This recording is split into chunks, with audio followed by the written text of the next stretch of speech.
Good morning all of you. So ఈరోజు మనం క్లాస్లో మనం టూ టాపిక్స్ గురించి డిస్కస్ చేస్తున్నాము. ఏంటి ఆ టూ టాపిక్స్ అంటే స్వీప్ జనరేటర్ అలాగే ఆర్బిటరీ వేవ్ ఫామ్ జనరేటర్ గురించి మనం డిస్కస్ చేస్తున్నాము.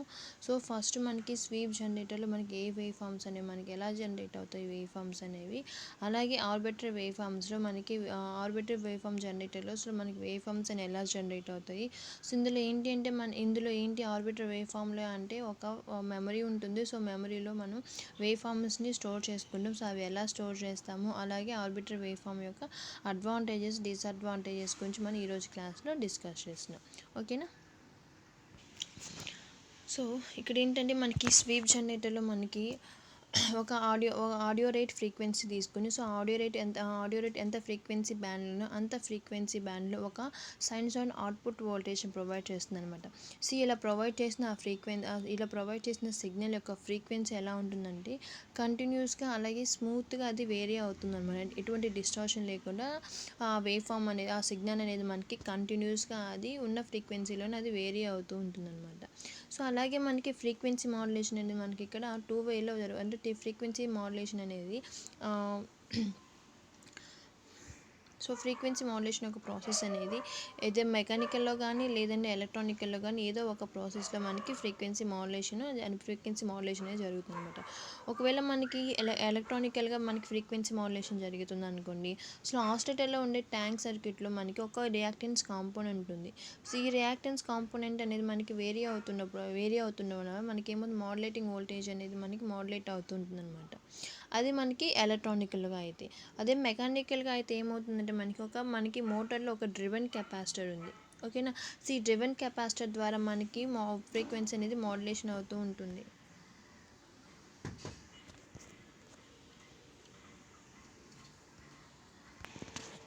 సో ఇక్కడ ఏంటంటే మనకి అదే మెకానికల్గా అయితే మనకి ఫ్రీక్వెన్సీ మాడ్యులేషన్ అనేది ఎలా జరుగుతుందంటే మోటార్లో ఉండే డ్రివెన్ కెపాసిటర్ ద్వారా మనకి ఫ్రీక్వెన్సీ మాడ్యులేషన్ అనేది జరుగుతుంది.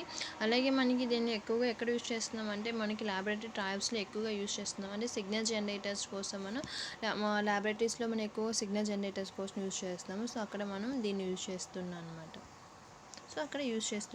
సో ఇది మనకి స్వీప్ జనరేటర్ యొక్క మెయిన్ బ్లాక్ డయాగ్రామ్. ఇందులో మనకి మాన్యువల్ ఫ్రీక్వెన్సీ కంట్రోల్ ఉంటుంది. అలాగే మనకి రేంజ్ స్విచ్. సో మనకి ఇక్కడ రేంజ్ని సెలెక్ట్ చేసుకోవడానికి ఒక స్విచ్ని యూజ్ చేస్తున్నాము. అలాగే ఇక్కడ RF master oscillator and amplifier ఉంటుంది.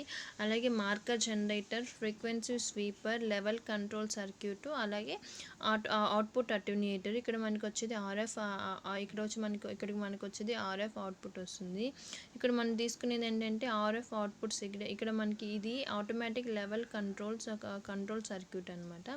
సో వీటి గురించి మనం కొంచెం డీటెయిల్గా చూద్దాము. సో మనకి ఇక్కడ ఉన్న ఫ్రీక్వెన్సీ స్వీపర్ ఫస్ట్ ఏం చేస్తుందంటే మాస్టర్ ఆసిలేటర్లో ఉండే కెపాసిటెన్స్ని వేరీ చేస్తుంది. సో అలా వేరీ చేయడం వల్ల మనకి ఏమవుతుందంటే ఫ్రీక్వెన్సీ స్వీపర్ అనేది వేరియబుల్ మాడ్యులేటింగ్ వోల్టేజెస్ అనేది ప్రొవైడ్ చేస్తుంది అనమాట. సో అలా ఎప్పుడైతే మనకి వేరియబుల్ మాడ్యులేటింగ్ వోల్టేజ్ ప్రొవైడ్ చేస్తుందంటే ఒక స్వీప్ని అది ప్రొవైడ్ చేస్తుంది. ఆ స్వీప్ యొక్క రేట్ అనేది ఎలా ఉంటుందంటే ఎక్కడి నుంచి వేరీ అవుతుందంటే మనకి 20 స్వీప్స్ పర్ సెకండ్ వరకు ఉంటుందన్నమాట. దాని యొక్క ఆర్డర్ అనేది 20 స్వీప్స్ పర్ సెకండ్ వరకు ఉంటుందన్నమాట. సో అలాగే మనకి ఇక్కడ మాన్యువల్ కంట్రోల్ అనేది ఒకటి ఉంటుంది. సో మాన్యువల్ కంట్రోల్ అని ఒకటి ఉంది ఇక్కడ. సో ఇక్కడ చూడండి మాన్యువల్ ఫ్రీక్వెన్సీ కంట్రోల్. సో ఈ మాన్యువల్ ఫ్రీక్వెన్సీ కంట్రోల్ అనేది ఇండిపెండెంట్ అనమాట. సో ఇది ఇండిపెండెంట్గా ఏం చేస్తుందంటే ఆసిలేటర్ రెజొనెంట్ ఫ్రీక్వెన్సీ ఉందా, సో ఆసిలేటర్ రెజొనెంట్ ఫ్రీక్వెన్సీని ఇది ఇండిపెండెంట్గా అడ్జస్ట్ చేసుకోవచ్చు అనమాట. సో ఎప్పుడైతే ఇండిపెండెంట్గా అడ్జస్ట్ చేస్తామో సో ఫ్రీక్వెన్సీ స్వీపర్ అనేది సో వేరియబుల్గా స్వీప్ వోల్టేజెస్ని ప్రొవైడ్ చేస్తుంది అనమాట. సో అలా ప్రొవైడ్ చేసిన స్వీప్ వోల్టేజెస్ని సింక్రోనైజేషన్ చేసి సిఆర్ఓలోని హారిజాంటల్ డిఫ్లెక్షన్ ప్లేట్స్కి డ్రైవ్ చేస్తుంది అనమాట. సో ఎప్పుడైతే హారిజాంటల్ డిఫ్లెక్షన్ ప్లేట్స్ డ్రైవ్ అయిపోతుందో సో మనకి అక్కడ ఒక రెస్పాన్స్ అనేది మనకి క్రియేట్ ఉంది. ఓకేనా. అలా వచ్చిన రెస్పాన్స్ని ఏం చేస్తుందంటే స్క్రీన్ మీద లాక్ చేసుకొని సో ముందుగా లాక్ చేసుకొని సో దాన్ని మనకి లాక్ చేసుకున్న రెస్పాన్స్ని మనకి స్క్రీన్ మీద సిఆర్ఓ స్క్రీన్ మీద డిస్ప్లే చూపిస్తుంది అనమాట. అలాగే మనకి ఇంకోటి ఏంటి అంటే ఫ్రీక్వెన్సీ ఇంటర్వెల్ మార్కర్ జనరేటర్ని యూస్ చేస్తున్నాము. సో మనకి ఫ్రీక్వెన్సీ ఇంటర్వెల్ ఐడెంటిఫై చేయడానికి ఇక్కడ మార్కర్ జనరేటర్ని యూస్ చేస్తున్నాము. సో ఈ మార్కర్ జనరేటర్ ఏం చేస్తుందంటే మనకి హాఫ్ సైనసాయిడల్ వేవ్ ఏ ఫ్రీక్వెన్సీలో అయినా సరే మనకి ఒక హాఫ్ సైనసాయిడల్ తీసుకుంటుంది అనమాట. సో అలాగే మనకి మార్కర్ జనరేటర్ ఉంది. సో ఈ మార్కర్ జనరేటర్ వల్ల మెయిన్ యూజ్ ఏంటంటే మనకి ఫ్రీక్వెన్సీ ఇంటర్వెల్ని ఐడెంటిఫై చేస్తుంది అనమాట. సో ఎలా ఐడెంటిఫై చేస్తుందంటే మనకి ఒక హాఫ్ సైనసాయిడ్ ఏ ఫ్రీక్వెన్సీలో అయినా సరే ఉన్న స్వీప్ రేంజ్లో ఏ ఫ్రీక్వెన్సీలో అయినా సరే హాఫ్ సైనసాయిడల్ వేవ్ ఫార్మ్స్ అనేది జనరేట్ చేస్తున్నాను. So half sinusoidal wave forms అనేది ప్రొవైడ్ చేస్తుంది అనమాట. అలాగే మనకి ఎప్పుడైతే మనకి మార్కర్ జనరేటర్ దగ్గర మనకి మార్కర్ వోల్టేజ్ అనేది జనరేట్ అవుతుందో ఆల్రెడీ మనకి సిఆర్ఓలో స్వీప్ వోల్టేజ్ ఉంది.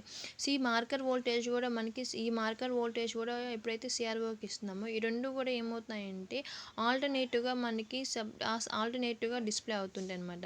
అంటే ఒకటి స్వీప్ వోల్టేజ్ ఒకసారి వస్తే ఇంకొకటి వచ్చి మార్కర్ వోల్టేజ్ ఇలా మనకి ఆల్టర్నేట్ సైకిల్గా మనకి డిస్ప్లే అవుతాయి అనమాట. సో మనకి ఇలా ఆల్టర్నేట్ సైకిల్గా ఎప్పుడైతే మనకి డిస్ప్లే అవుతాయో మనకి రెస్పాన్స్ కర్వ్ అనేది ఎలా వస్తుందంటే మనకి ఒకదానితో ఒకటి అంటే మనకి స్వీప్ వోల్టేజ్ అలాగే మార్కర్ వోల్టేజ్ ఈ రెండు కూడా మనకి ఎలా ఉంటుందంటే సూపర్ ఇంపోజ్ అయ్యి మనకి రెస్పాన్స్ కర్వ్ అనేది డిస్ప్లే అవుతుంటుంది అనమాట. ఓకేనా. అలాగే ఇంకోటి ఏంటి అంటే మనకి ఆటోమేటిక్ లెవెల్ కంట్రోల్ సర్క్యూట్ ఉంది. సో ఈ ఆటోమేటిక్ లెవెల్ కంట్రోల్ సర్క్యూట్ ఎలా ఉంటుందంటే మనకి ఇది ఒక క్లోజ్డ్ లూప్ ఫీడ్బ్యాక్ సిస్టమ్ అనమాట. సో ఈ క్లోజ్డ్ లూప్ ఫీడ్బ్యాక్ సిస్టమ్ వల్ల యూజ్ ఏంటి అంటే సో మనకి మెజరింగ్ సిస్టంలో ఏ పాయింట్ దగ్గర అయినా సరే ఓకేనా. సో మెజరింగ్ సిస్టంలో ఏ పాయింట్ దగ్గర అయినా సరే ఆర్ఎఫ్ లెవెల్ని మానిటర్ చేయడానికి ఈ ఆటోమేటిక్ లెవెల్ కంట్రోల్ సర్క్యూట్ అనేది యూజ్ అవుతుంది అనమాట. ఓకేనా. సో ఆటోమేటిక్ లెవెల్ సర్క్యూట్ ఎందుకు యూజ్ చేస్తున్నామంటే సో మనం మెజరింగ్ సిస్టంలో ఏ పాయింట్ అనే దగ్గర సరే ఒక స్పెసిఫిక్ పాయింట్ అని కాదు ఏ పాయింట్ అనే దగ్గర సరే సో ఏ పాయింట్ దగ్గర అయినా సరే మనం ఆర్ఎఫ్ లెవెల్ని మానిటర్ చేయడానికి ఈ ఆటోమేటిక్ లెవెల్ కంట్రోల్ సర్క్యూట్ని యూజ్ చేస్తున్నాం అనమాట. సో అయితే మనకి ఈ ఆటోమేటిక్ లెవెల్ కంట్రోల్ ఈ సర్క్యూట్ ఏం చేస్తుందంటే పవర్ని హోల్డ్ చేసుకుంటామండి. సో పవర్ని హోల్డ్ చేసి దీన్ని డెలివర్ చేస్తున్నామండి. ఏ సర్క్యూట్స్ డెలివర్ చేస్తుందంటే కొన్ని లోడ్ సర్క్యూట్స్ ఉంది, లేదంటే కొన్ని టెస్ట్ సర్క్యూట్ కాన్స్టెంట్గా ఉంటాయి, అలాగే కొన్ని ఇండిపెండెంట్ ఫ్రీక్వెన్సీస్ అలాగే ఇంపెడెన్స్ చేంజెస్ ఉంటాయి. సో వీటన్నిటికి కూడా ఏం చేస్తుందంటే పవర్ని సెండ్ చేస్తుంటుంది అనమాట, అంటే పవర్ని డెలివర్ చేస్తుంటుంది అనమాట. సో ఎప్పుడైతే మనకి కాన్స్టెంట్ పవర్ లెవెల్ అనేది ఉంటుందో సో దీనివల్ల ఏమవుతుందంటే మనకి ఏదైనా సర్క్యూట్స్లో కానీ సోర్స్లో కానీ మనకి మిస్ మ్యాచ్ ఇంపెడెన్స్ కానీ ఏమైనా ఉన్నాయనుకోండి సో వాటిని ప్రివెంట్ చేసేస్తుంది. సో అలా ప్రివెంట్ చేసేసి మనకి ఫ్రీక్వెన్సీ ఒక వాల్యూని ఫ్రీక్వెన్సీ క్యాలిక్యులేషన్ వాల్యూని కాన్స్టెంట్ వాల్యూస్ ఉన్నాయి సో అవి ప్రొవైడ్ చేస్తుందన్నమాట. ఫ్రీక్వెన్సీ కాన్స్టెంట్ వాల్యూస్ ఉంటాయి కదా, సో అలా ఉండే కాన్స్టెంట్ వాల్యూస్ని అది క్యాలిక్యులేట్ చేసి మనకి క్యాలిక్యులేట్ చేసిన వాల్యూస్ని అది ప్రొవైడ్ చేస్తుంది అనమాట. సో అందుకని మనం ఇక్కడ ఆటోమేటిక్ లెవెల్ కంట్రోల్ సర్క్యూట్ని ఇక్కడ యూస్ చేస్తూ ఉన్నాం. సో ఇది sweep generator. Same next arbitrary wave form generator.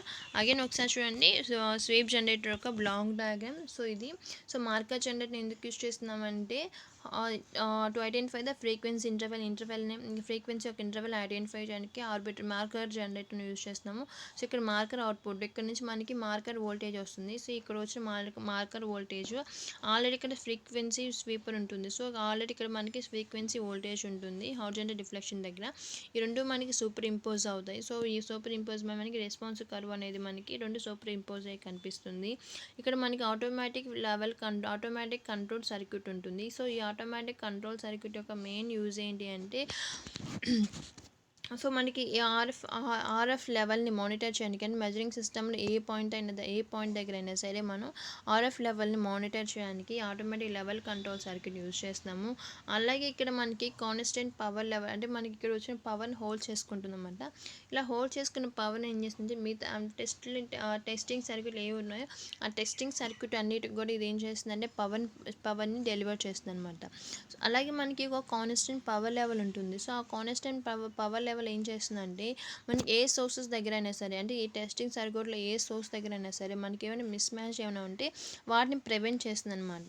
So వాటిని ప్రివెంట్ చేసి మనకి ఫ్రీక్వెన్సీ వాల్యూస్ని మనం రీడౌట్ చేయడానికి ఫ్రీక్వెన్సీ వాల్యూ కాన్స్టెంట్ ఫ్రీక్వెన్సీ వాల్యూస్ని ఇది ప్రొవైడ్ చేస్తుంది అనమాట. ఓకేనా. సో ఇది total explanation of sweep generator. అలాగే మనకి ఇంకోటి సెకండ్ టాపిక్ వచ్చి arbitrary wave form generator. So arbitrary wave form generator అనేది మనం ఈ ఆర్బిటరీ వేవ్ ఫామ్ జనరేటర్లో మీకు ఆల్రెడీ ఇంట్రడక్షన్ ఇచ్చినాను. సో ఏంటి అంటే ఆర్బిటరీ వేవ్ ఫామ్ జనరేటర్స్లో మనం వేవ్ ఫామ్స్ని మెమరీలో స్టోర్ చేసుకుంటున్నాము. సో అయితే మనం ఇక్కడ ఎలా స్టోర్ చేసుకుంటున్నామంటే ఇన్ టర్మ్స్ ఆఫ్ మన డిజిటల్ ఫార్మాట్లో వేవ్ ఫామ్స్ని స్టోర్ చేసుకుంటున్నాము. సో మన ఈ ఆర్బిటరీ వేవ్ ఫామ్స్లో మనకి ఇది మెయిన్గా దేనిపైన బేస్ అయి ఉంటుందంటే DDS. So DDS means direct digital synthesis technology మీద మెయిన్గా బేస్ అయి ఉంటుంది. సో మెయిన్గా బేస్ ఉంటుంది. సో దీంట్లో ఏమంటే మనకి ఏమైనా అన్వాంటెడ్ దీంట్లో మనం ఎటువంటి ఎక్స్ట్రా యాడ్ చేయడం ఏమి ఉండదు అనమాట. సో ఎక్స్ట్రా అంటే మనకి దీన్ని ప్రివెంట్ చేస్తున్నాం. ఏమైనా ఎక్స్ట్రా యాడ్ చేసిన కాంప్లెక్సిటీ కానీ లేదంటే కాస్ట్ కానీ రెడ్యూస్ చేసేస్తుంది అనమాట ఇది. సో అలాంటి అడిషనల్గా ఎటువంటి యాడింగ్ అనేది ఏమి ఉండదు అనమాట. సో ఈ ఆర్బిటరీ వేవ్ ఫామ్ జనరేటర్స్ని మనం ఇంకొక నేమ్తో ఏమని పిలుస్తున్నామంటే ఆర్బిటరీ ఫంక్షన్ జనరేటర్ అని పిలుస్తాం. సో ఎందుకు ఆర్బిటరీ ఫంక్షన్ జనరేటర్ అని ఎందుకు అంటున్నామంటే సో ఇది మనకి డిడిఎస్ అనేది ఫ్రీక్వెన్సీ సింథసైజర్లో ఒక టైప్ అనమాట. డిడిఎస్ అనేది ఫ్రీక్వెన్సీ సింథసిస్లో ఒక టైప్ అనమాట. అంటే డిడిఎస్ అంటే డైరెక్ట్ డిజిటల్ సింథసిస్. ఓకేనా. సో అలాగే మనకి ఏఎఫ్లో మనకి ఏఎఫ్జిని ఎక్కడ యూస్ చేస్తున్నామంటే ఐసీస్లో యూస్ చేస్తున్నాం. సో ఈ ఐసీస్లో డైరెక్ట్ డిజిటల్ ఫ్రీక్వెన్సీ సింథసైజర్ని ఇంటెండ్ చేస్తున్నాం. సో ఎప్పుడైతే మనకి ఇది ఇంటెండ్ అవుతుంది మనకి ఆర్బిటరీ వేవ్ ఫామ్ జనరేటర్ అనేది ఎనేబుల్ అవుతుంది. సో ఇది ఎనేబుల్ అయ్యి మనకి ఏమవుతుందంటే మనకి ఎకనామిక్ కాస్ట్ ఎంత ఉందో సో దానికి సంబంధించిన వరకు అలాగే ఎకనామిక్ కాస్ట్ ఎంత ఉందో ఎక్స్ట్రా కాస్ట్ ఏమి ఉండదు. మరి మాకు ఎకనామిక్ ఎంత ప్రైస్ ఉంటుందో అంత ప్రైస్కి ఇది ఉంటుందన్నమాట. అలాగే మనకి ఇది ఆర్బిటరీ వేవ్ ఫామ్ జనరేటర్ యొక్క మెయిన్ బేసిక్ బ్లాక్ డయాగ్రామ్. ఇది ఏఎఫ్జి యొక్క main basic black diagram. So ఇక్కడ మనకి పల్స్ అక్యుములేటర్ ఉంటుంది, వేవ్ ఫామ్ మ్యాప్ ఉంటుంది, అలాగే డాక్ ఉంటుంది అంటే డిజిటల్ టు అనలాగ్ కన్వర్టర్ ఉంటుంది, అలాగే లో పాస్ ఫిల్టర్ ఉంటుంది. సో ఇది మనకి DDS based arbitrary wave form generator. So ఇది ఎందుకు యూస్ చేస్తున్నామంటే ఇది డైరెక్ట్ డిజిటల్ సింథసైజర్ని యూస్ చేసుకొని ఆర్బిటరీ వేవ్ ఫామ్ జనరేటర్ యొక్క బ్లాక్ డయాగ్రామ్ ఇది. సో అయితే మనకి ఇక్కడ ఆర్బిటరీ వేవ్ ఫామ్స్లో మనకి డిజిటల్ సింథసైజర్లో మనకి దాని యొక్క ఆపరేషన్ ఎలా ఉంటుందంటే సో మనకి ఒక వేవ్ ఫామ్ జనరేట్ చేస్తున్నాము. సో అలా వచ్చిన వేవ్ ఫామ్ని ఇది ఏం చేస్తుందంటే మనకి సో పాయింట్స్గా డివైడ్ చేసుకుంటుంది, అంటే శాంపుల్ చేసుకుంటుంది అన్నమాట. సో అలా శాంపుల్ చేసుకుని అన్నీ కూడా ఎలా స్టోర్ చేసుకుంటుందంటే డిజిటల్ ఫార్మాట్లో చేంజ్ చేసుకుని వాటిని స్టోర్ చేసుకుంటుంది అన్నమాట. సో అలా స్టోర్ చేసుకున్నప్పుడు మళ్ళీ మనకి కావాల్సినప్పుడు మళ్ళీ దాన్ని రీకాల్ చేసుకొని మళ్ళీ దాన్ని జనరేట్ చేస్తున్నాం అన్నమాట.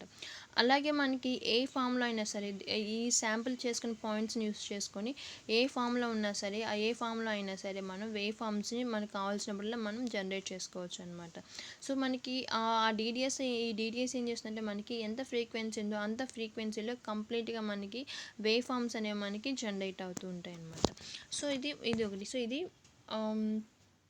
ఇది మనకి ఫ్రీక్వెన్సీ జనరేటర్ యొక్క ఇది ఏఎఫ్ వేవ్ ఫామ్ జనరేటర్ యొక్క block diagram based on the DDS base చేసుకొని. సో మనకి ఫేజ్ అక్యుములేటర్ దగ్గరికి మనకి ఫ్రీక్వెన్సీ ఇన్ఫర్మేషన్ వస్తుంది, అంటే ఫేజ్ ఇంక్రిమెంట్ వస్తుంది. అలాగే మనకి ఇక్కడ ఫిక్స్డ్ ఫ్రీక్వెన్సీ క్లాక్ సిగ్నల్ అనేది ఉంటుందన్నమాట. సో ఇది ఎలాగో చూద్దాము. సో మనకి ఇక్కడ ఫేజ్ అనేది ఉంటుంది.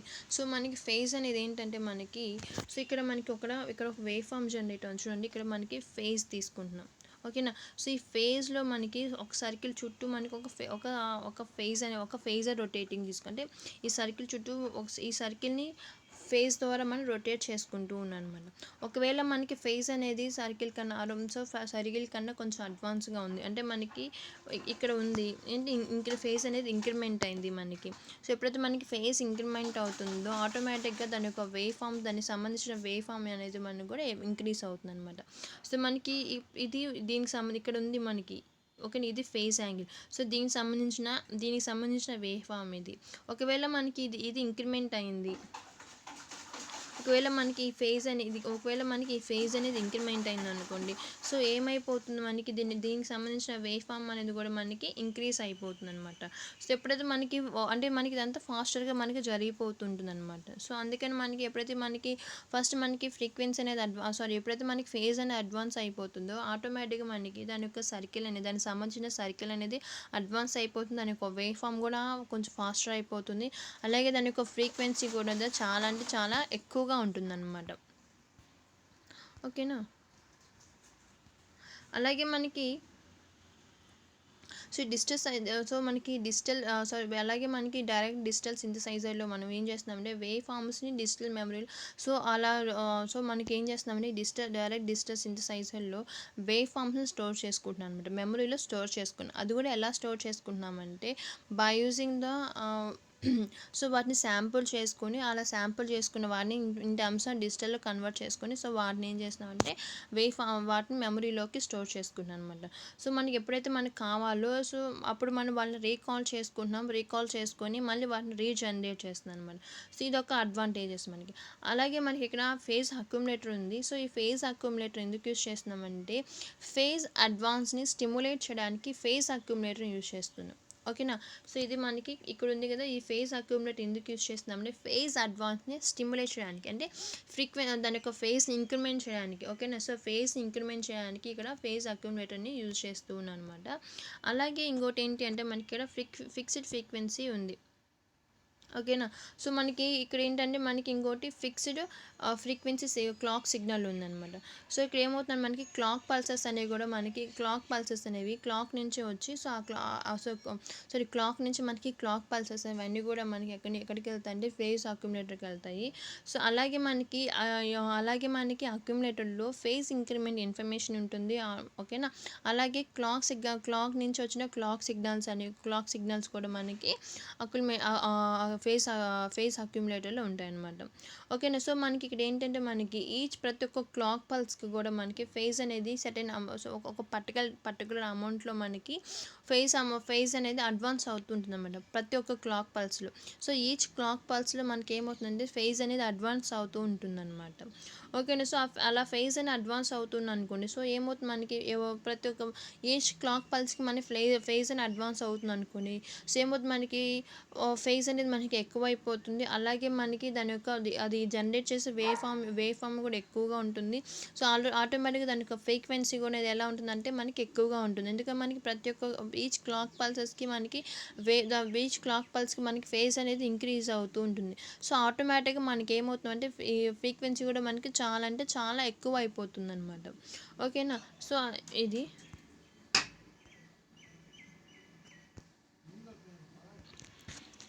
అలాగే మనకి ఏంటంటే ఇక్కడ మనకి ప్రతి ఒక్క క్లాక్ పల్స్లో మనకి ఫేజ్ అనేది అడ్వాన్స్ అవుతుంది. సో అట్ సర్టెన్ పాయింట్ ఆఫ్లో మనకి ఏంది ఫేజ్ అనేది ఎక్కువ అయిపోతుంది. సో అలా ఫేజ్ అడ్వాన్స్ అనేది ఎప్పుడైతే ఎక్కువ అయిపోతుందో ఆటోమేటిక్గా మనకి దానికి సంబంధించిన వేవ్ ఫామ్ యొక్క ఫ్రీక్వెన్సీ కూడా మనకి ఏమవుతుందంటే మనకి ఎక్కువ అయిపోతుంటుంది అనమాట. సో నెక్స్ట్ వచ్చి మనకి ఏంటంటే ప్రతి ఒక్క క్లాక్ పల్సెస్లో మనకి ఫేజ్ ఇన్ఫర్మేషన్ అనేది ఉంటుంది. ఈచ్ క్లాక్ పల్స్లో మనకి ఫేజ్ అనేది ఇంక్రీజ్ అవ్వడం కానీ డిక్రీజ్ అవ్వడం కానీ జరుగుతుంది. అంటే మనకి ప్రతి ఒక్క క్లాక్ పల్స్లో ఫేజ్ ఇన్ఫర్మేషన్ ఉంటుంది కదా, ఆ ఫేజ్ ఇన్ఫర్మేషన్ మొత్తం కూడా మెమరీలో ప్రెజెంట్ అయి ఉంటుంది. సో అలా ప్రెజెంట్ అయిన ఒక మెమరీకి ఒక లొకేషన్ని యాక్సెస్ చేసుకుంటుంది అనమాట.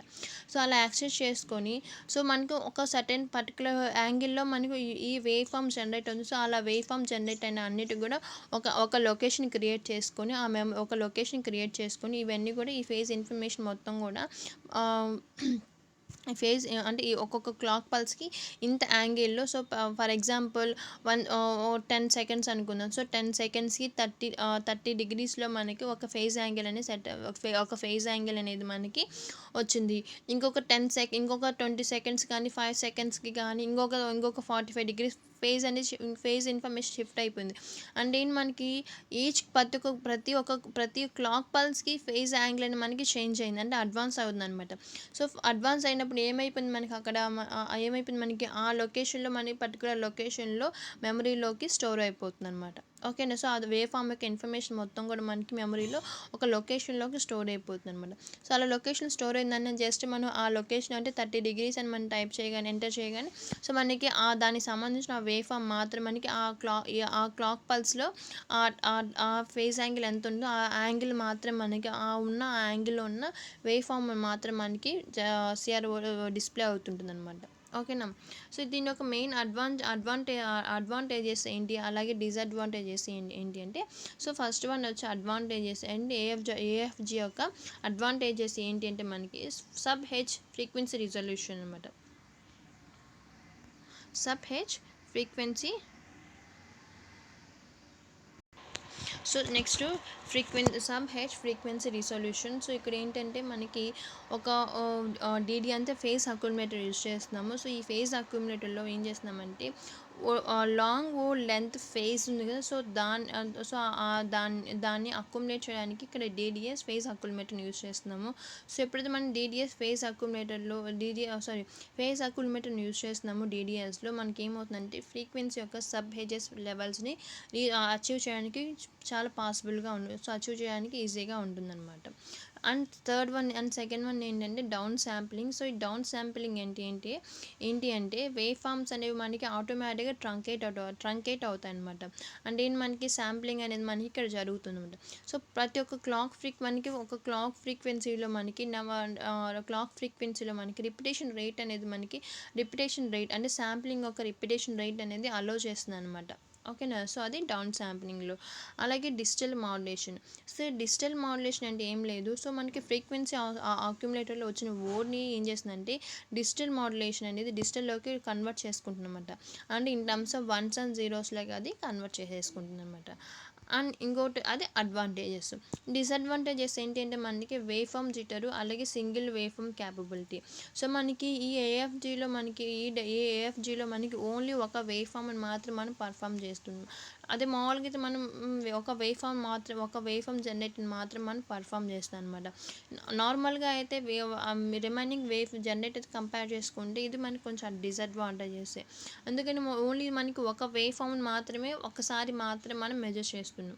ఓకేనా. అలాగే మనము దీని జనరేట్ అయిన సింగిల్ వేవ్ ఫామ్కి మెమరీలో సెగ్మెంటేషన్ చేసుకొని అలా వచ్చిన వేవ్ సీక్వెన్సెస్ని మళ్ళీ అలా వచ్చిన వేవ్ సీక్వెన్సెస్ని ఇవన్నీ చేసుకునేసరికి ఇది పాసిబుల్ కాదనమాట.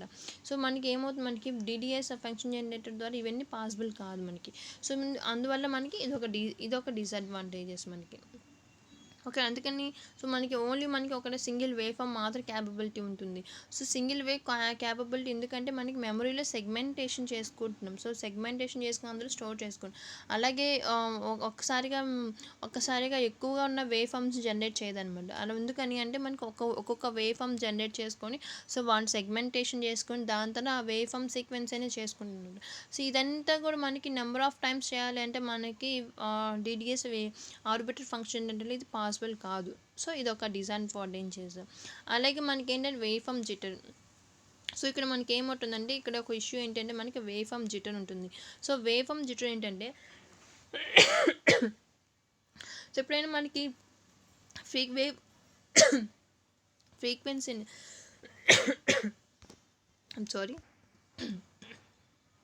సో ఈ వేవ్ ఫామ్ జనరేటర్ ఏంటి అంటే సో ఈ వేవ్ ఫామ్ జనరేటర్స్లో ఏంటంటే మనకి ఆర్బిటర్ ఫంక్షన్ జనరేటర్స్లో వేవ్ ఫామ్స్ని శాంపిల్స్ కానీ లేదంటే డౌన్ శాంపిల్స్ కానీ చేస్తున్నాం. అప్ శాంపిల్స్ కానీ లేదంటే డౌన్ శాంపిల్స్ కానీ చేస్తున్నాం. సో అప్ శాంపిల్స్ కానీ డౌన్ శాంపిల్స్ కానీ చేస్తున్నప్పుడు మనం మళ్ళీ ఆ శాంపిల్స్ని మనం రీకాల్ చేసుకుని ఒక వేవ్ ఫామ్ జనరేట్ చేస్తున్నాం. ఒకవేళ మనకి ఏవైనా శాంపుల్ అనేది మిస్ అయింది అనుకోండి, సో మనకి అక్కడ ఏమైపోద్ది, మనకి జిటర్ అనేది ప్రెజెంట్ అవుతుంది. సో జిటర్ అంటే ఎలా వస్తుందంటే మనకి ఇలా వస్తుంది. సో ఇది ఒక ఎగ్జాంపుల్, ఇది ఒక వేవ్ ఫామ్ అనుకున్నాం. సో నెక్స్ట్ శాంపిల్ కాల్ చేసినప్పుడు మనకి కరెక్ట్గా ఉంటే మనకి వేవ్ ఫామ్ అనేది ప్రొడ్యూస్ అవుతుంది. లేదు అంటే సో ఇలా కానీ లేదంటే ఇలా కానీ లేదంటే కట్ అయిపోయి ఇలా కానీ మనకి ఒక వేవ్ ఫామ్ అనేది మనకి ప్రొడ్యూస్ అంటే అక్కడ మనకి నాయిస్ అని ప్రజెంట్ అయి ఉంటుంది అనమాట. ఓకేనా. సో అదొక డిసడ్వాంటేజెస్. అలాగే సెకండ్ వన్ వచ్చి మనకి single wave form capability. So only మనకి ఏఎఫ్జీలో సింగిల్ వేవ్ ఫామ్ క్యాపబిలిటీ మాత్రమే ఉంటుంది. సో ఎక్కువ wave forms and 2 or more కన్నా ఎక్కువ వేవ్ ఫామ్స్ అనేది క్యాపబుల్ చేయదన్నమాట. ఎందుకు అంటే సింగిల్ మెజర్మెంట్ అంటే ఫస్ట్ మెమరీ సెగ్మెంట్ ఒక వేవ్ ఫామ్ తీసుకుంటుంది. ఆ ఒక వేవ్ ఫామ్ని మెమరీలోకి సెగ్మెంటేషన్ చేసుకుంటుంది అనమాట. చేసుకు వేవ్ సీక్వెన్సింగ్ చేసిన తర్వాత మనం ఏం చేస్తుంది, మెమరీ సెగ్మెంటేషన్ చేసుకుంటుంది. సో ఇదంతా ప్రాసెస్ కాబట్టి సో డీడీఎస్లో రెండు అంతకన్నా వేవ్ ఫామ్స్ అనేది క్యాపబుల్ చేయలేదన్నమాట. సో ఇదొక disadvantages in arbitrary wave form జనరేటర్లు. ఓకేనా. So thank you guys. So మీకేమైనా డౌట్స్ ఉంటే పింక్ చేయండి ఒకసారి నాకు. ఓకేనా. Thank you all of you.